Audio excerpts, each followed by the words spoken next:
Thank you. Okay, so good morning, everybody, and welcome to the very first SEDATalk.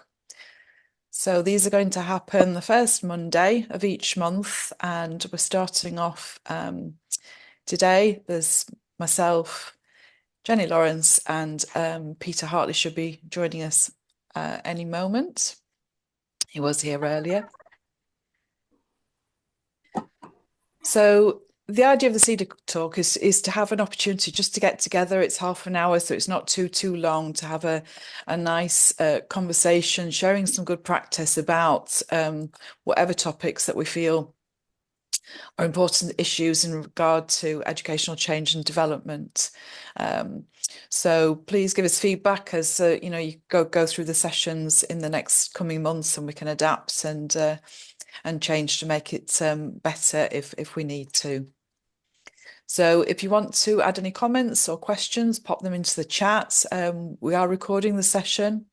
We won't include the chats afterwards, but we will share the slides and the recording and a list of useful links. So if you've got any useful links related to the topic, do pop them into the chat as well.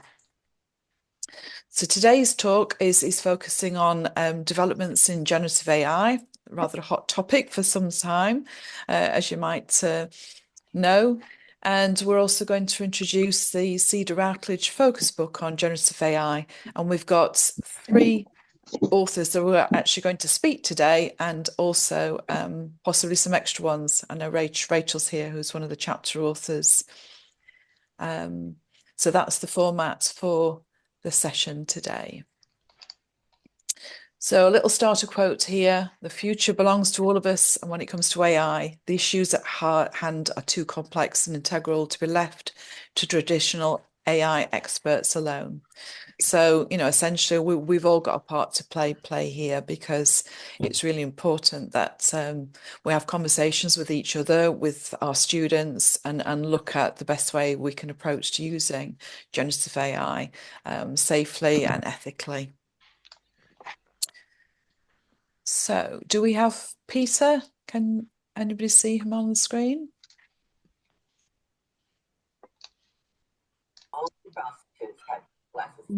I don't think he's here, Sue. I don't know what here. happened. He's dropped out somehow. Okay. I'm going to see if I can contact him offline. All right. Well, what we'll do, just bear with us a second. Apologies, the tech issues here. We'll just go past the ones that Peter was going to talk to, and we can come back to that. So we'll come to the second part that we're going to look at, and that's to introduce the book. So Jen's going to say a few words about how that came together. Any kind of desires for them. Hello. Could we maybe turn off our mics? I've got some feedback. Thank you. Okay, the Cedar Focus series is published by Routledge, and it's designed to enable the publishing of books that deal with contemporary higher education issues at pace. So in June 2023, the Cedar Papers Committee discussed what was the very new impact of Gen AI on HE, and decided that we needed to make a response to support our community. Now, normally we'd ask for expressions of interest from editors, but because we were working at such pace, Stephen Powell and I made the volunteered to pull this edition together. And we roped in Sue and Stephen because they were already very active across the sector, helping the community understand the issues at play. So a call for chapters followed, and through the publishing process, we are here today. And it was almost 12 months to the day from us first having the idea to actually publishing the edition. So it was a very speedy process in terms of book publishing terms. So the edition is it's a practical resource that will be useful for an educational developer, or a practitioner, or a quality officer, or an educational leader, to help them embed Gen AI in their everyday teaching and learning practices. So we've organised the text into 4 sections. The first is the institutional strategies for building generative AI capability, which is really like strategic leadership piece. The second section is developing Gen AI literacy and effective approaches to doing that across the entire learning community. The third section is curriculum design for a Gen AI enabled world, which takes a really critical and yet practical look on how to integrate Gen AI in teaching and learning. And then the final section is the assessment in a Gen AI enabled world, which sees us really looking at how we should be assessing in the context of Gen AI. So I shall pass on now to Sue. We have some of our chapter authors here today. Thank you. Yeah, we're very pleased to welcome three authors. We've got Mary Davis, Sam Saunders, and Stian Reimers.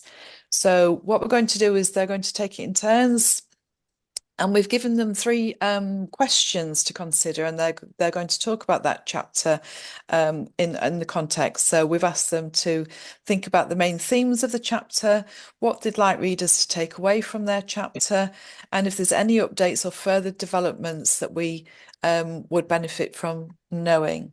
So if we could start, please, with Mary Davis. Thank you. Thank you, Sue. Hi, everyone. So I wrote a chapter called Supporting Inclusion in Academic Integrity in the Age of Gen AI. And my perspective is very much orientated towards a focus on academic integrity. I'm academic integrity lead at my institution, Oxford Brookes University. So I've got 3 main themes, which are about the transparency, an approach to AI that focuses on transparency, navigating academic integrity in the age of AI, and digital inequity.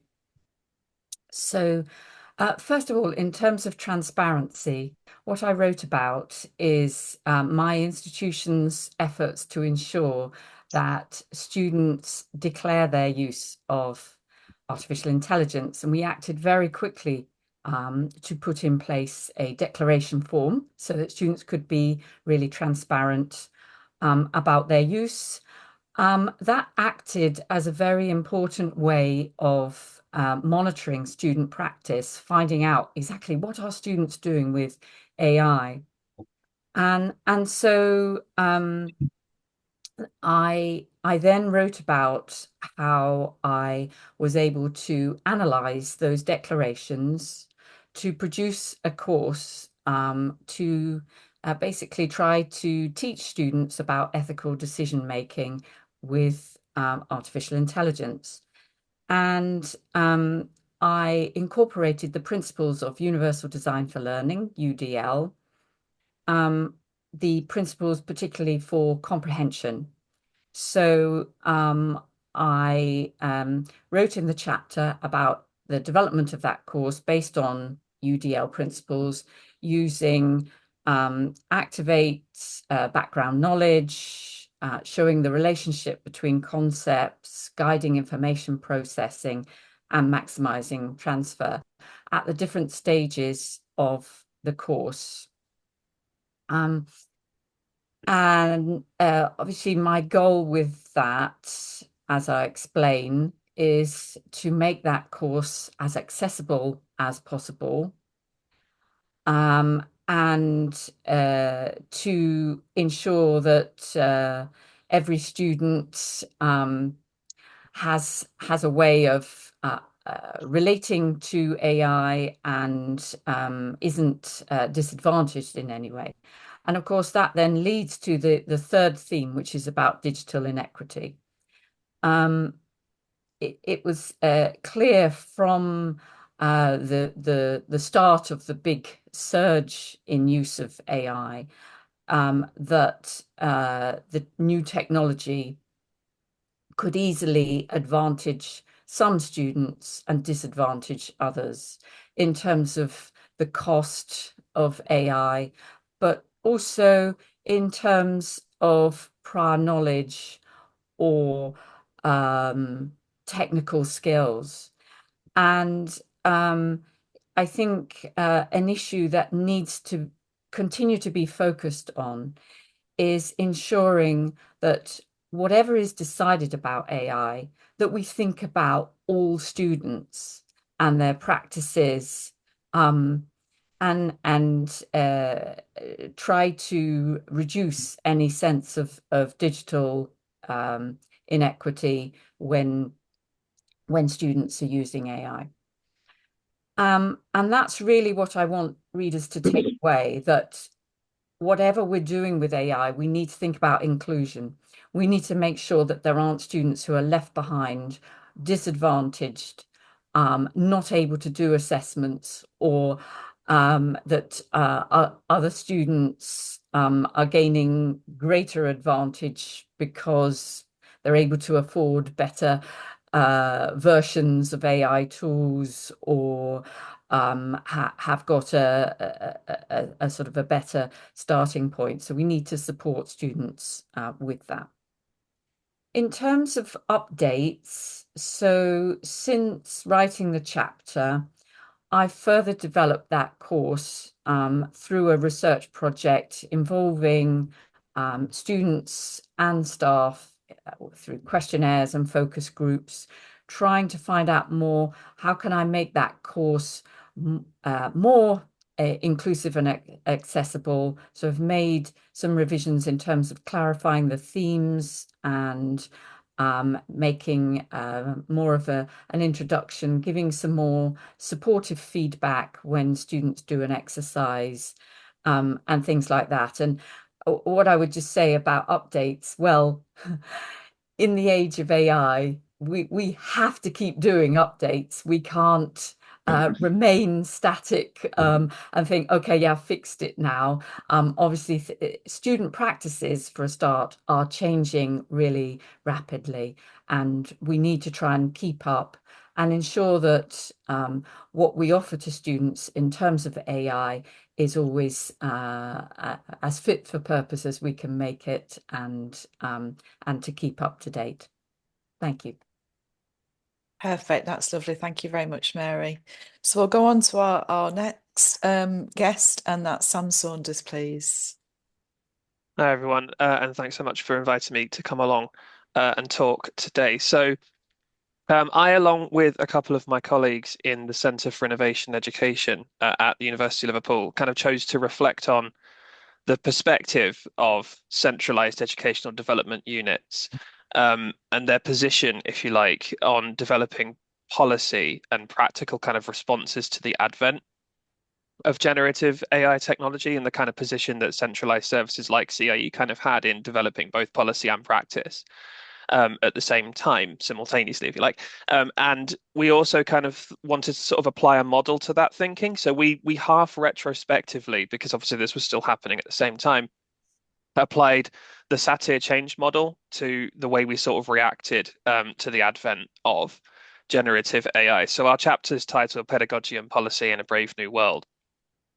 Which is a little bit grandiose, I accept, but we do think it kind of manages to capture the sort of approach that we took. So for those that don't know, the Satir change model is a kind of linear, if you like, model that moves from a status quo kind of situation, and then sort of traces the reaction from a disruptive kind of element that's introduced into that status quo. So a disruptive element is introduced into the status quo, that then breeds resistance, that then breeds into chaos, which eventually breeds into integration, which then creates a new status quo.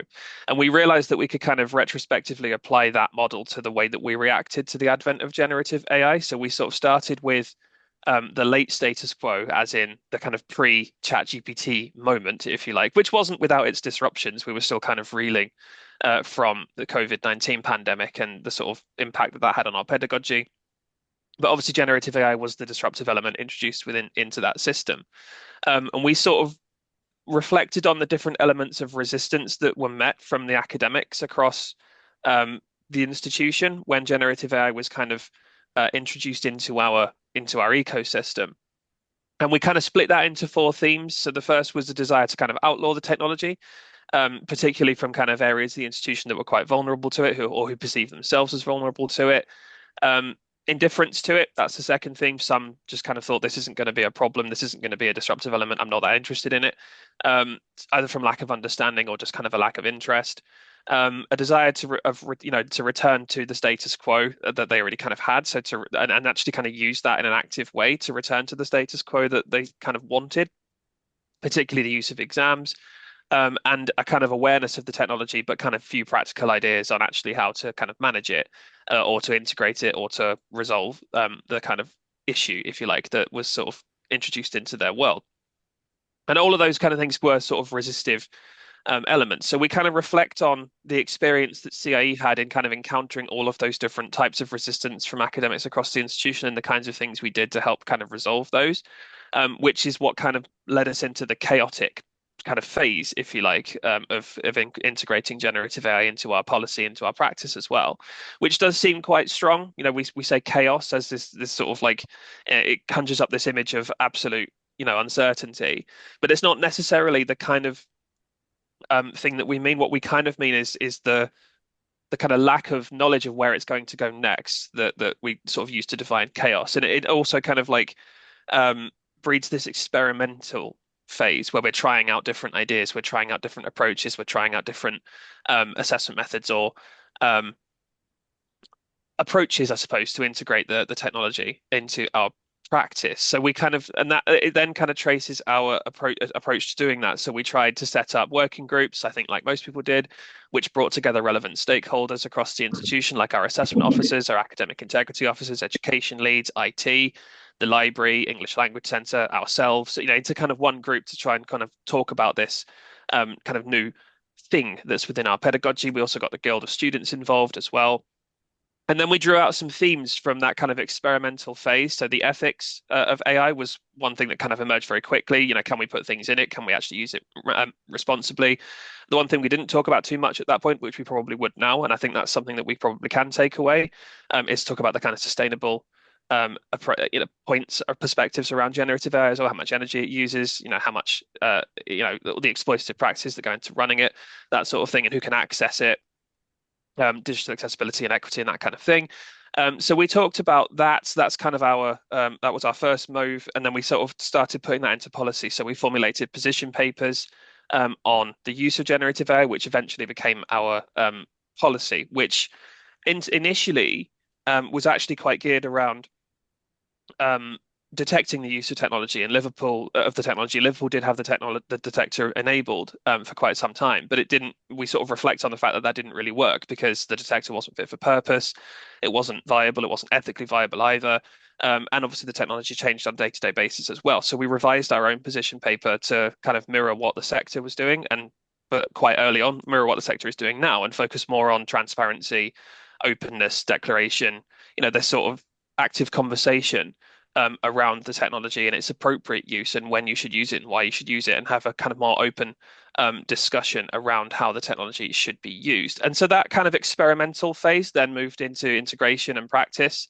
So that after we kind of developed this perspective, or this overall kind of philosophy on the use of generative AI, which again centered around transparency in the use of the technology and its kind of openness in how it's been integrated into pedagogy on both the staff and the student side, we've then kind of that's allowed us to have more frequent, more open, and more interesting conversations around the technology. So we've kind of been inundated with a swathe of requests for away day workshops on how to integrate generative AI into pedagogic practices. I think I've done, I don't know how many over the last year or so.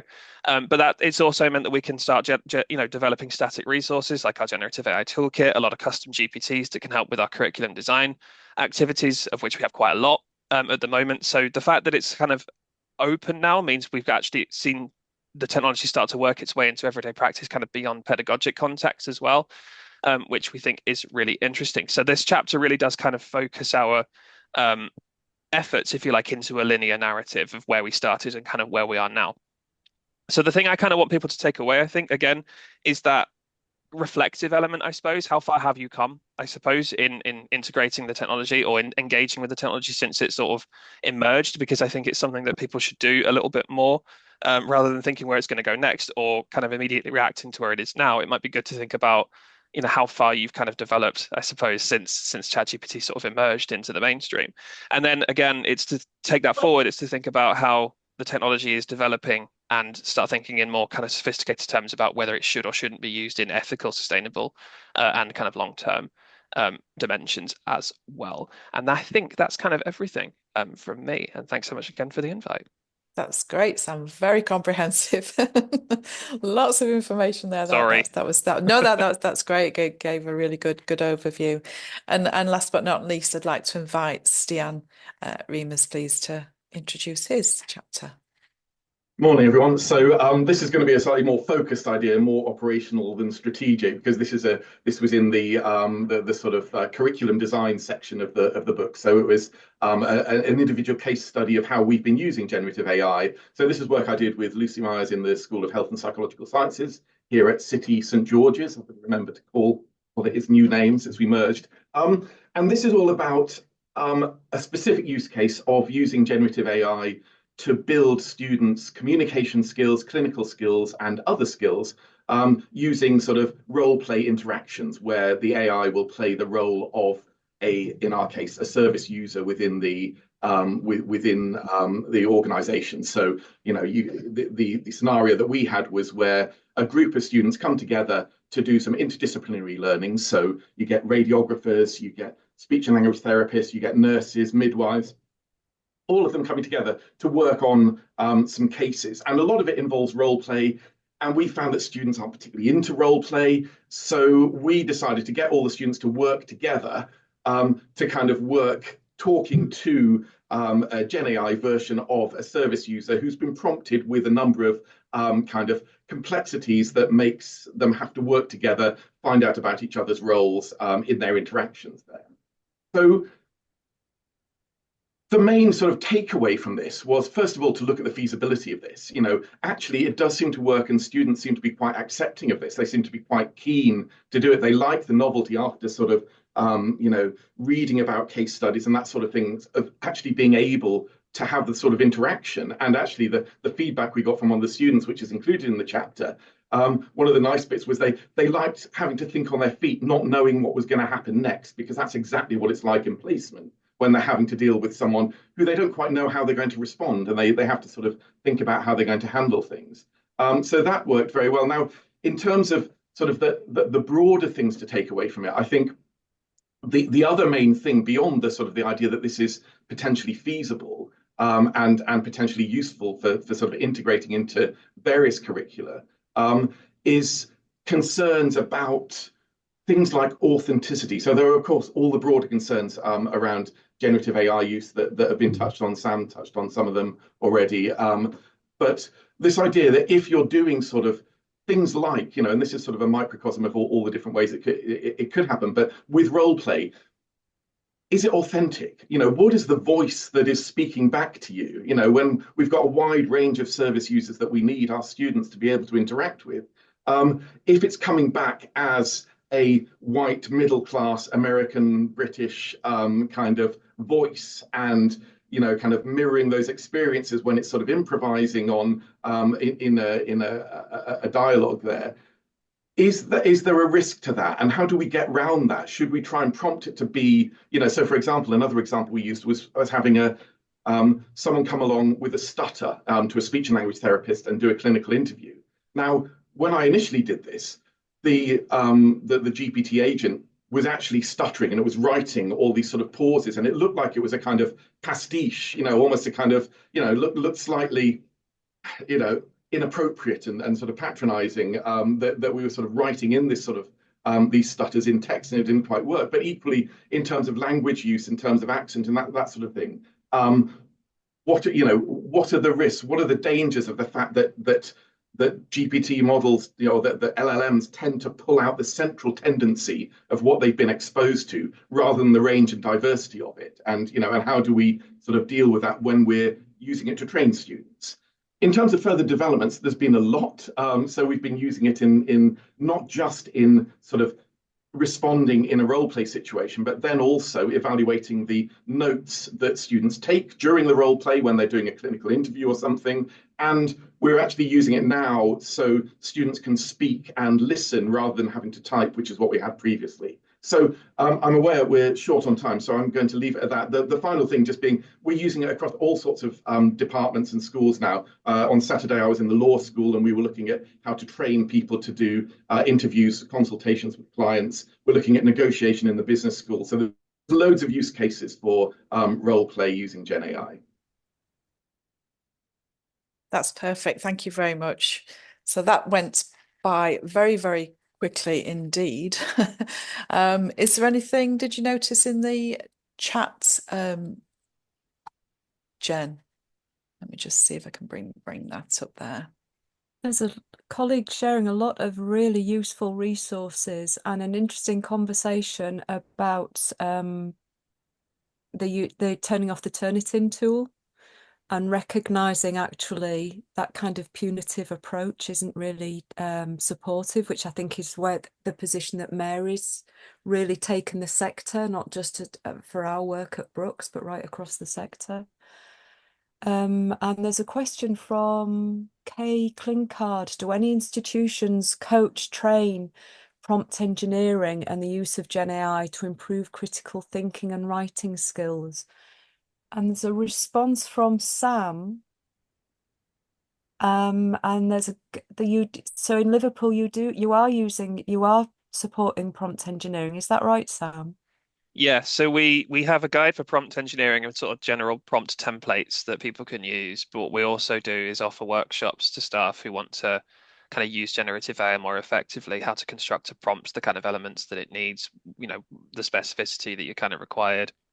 And also we offer access to custom GPTs. So there was another question around sort of institutional subscriptions to premium AI services, which is a really knotty question at Liverpool because it's so federalized that some departments have just kind of bought it for themselves. Others have sort of tried to get the institution to do it. The institution sort of said no.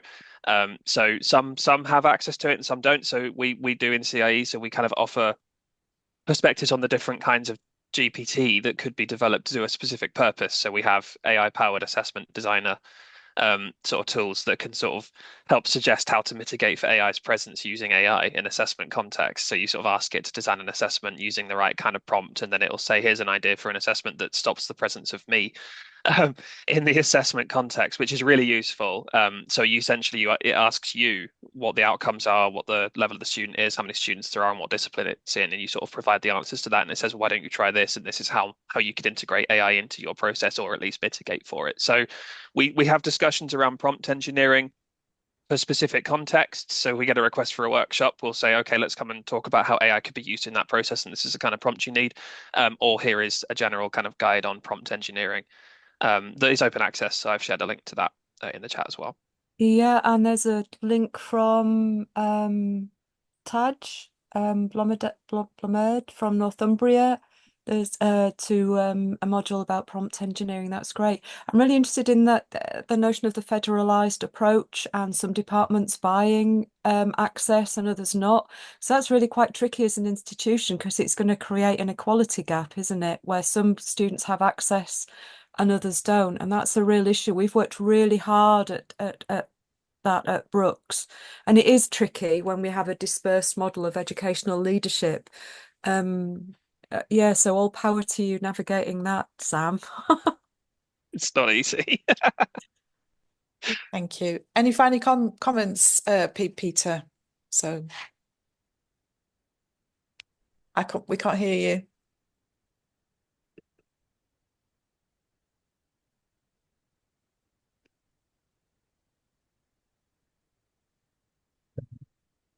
It's not Peter's day, tech-wise, I don't think, today.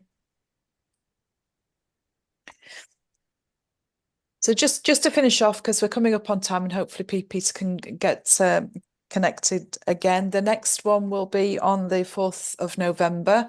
As I say, this is the first try. It was very fast paced. We'll look to adapt that going forwards, but hopefully it'll be a nice beginning. First Monday of the month to have a conversation. And the next session we'll be looking at the staff perspective of using generative AI, and then in December, the student perspective.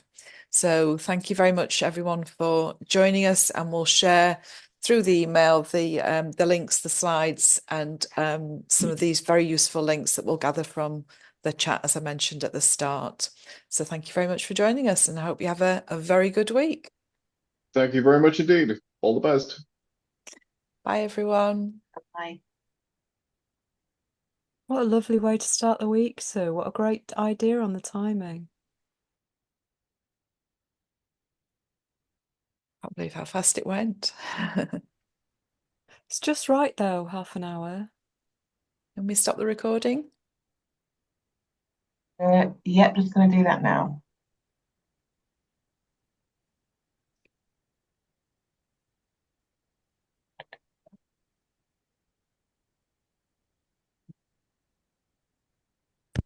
Hi, Chris. Hi. Can anybody hear me? I can hear you now. Bloody thing. The recording's not stopped. No.